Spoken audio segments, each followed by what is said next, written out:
هره شپه به مې خرابه اندازه وي چې په زړه کې مې د اور غوندې لمبه وي جدایي به مې د خاورو د خوراک کې د لمدو خټو خو لږې اوبه بانوي جدایي به مې د خاورو د خوراک کې د لمدو خټو خو لږې اوبه بانوي پښمنۍ د انتظار رانه هېر شوی انتظار دا د څه قسمه روژه وي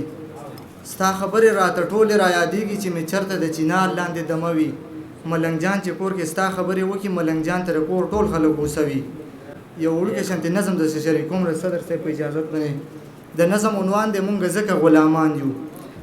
مونږ ځکه غلامان یو مونږ د خپل خبره ناورو د یو بل خبره ناورو په تاوان د خپل خوشحال یو مونږ ځکه په بد حال یو د بچپن نه تعصب دی خو چې څومره راغټېږو جو بس یو بل ته غلی کېږو مونږ ځکه د کار نه یو مونږ ځکه په لار نه یو پښتانه یو ښه تراخه یو مونږ هر ځای کې درانه یو خو بس دا مو کمزوري ده چې په خپلو کې تل وران یو مونږ ځکه غلامان یو په مولا پسې بد وایو په هر چا پسې بد وایو زموږ خپل بچی لوپر وي مونږ ګرځو په تبلیغ کې امریکې ته پکې لاړ شو برطانیې ته پکې لاړ شو خو چې بیرته کور ته راشو نو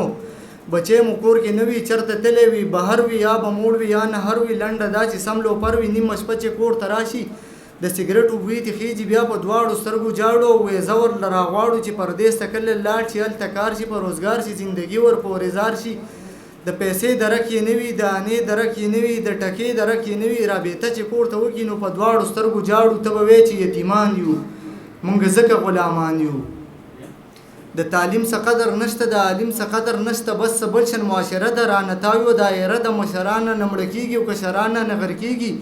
زه چې یو زیږي ته کینو او یو بل له قرآن ورکو چې ته ماته نیت څه پاک او زه به تا ته نیت څه پاکم خو بس دا فکر مونږ نه کوو مړه خدای کو څه بل شیان یو مونږ ځکه غلامان یو ډېره مهرباني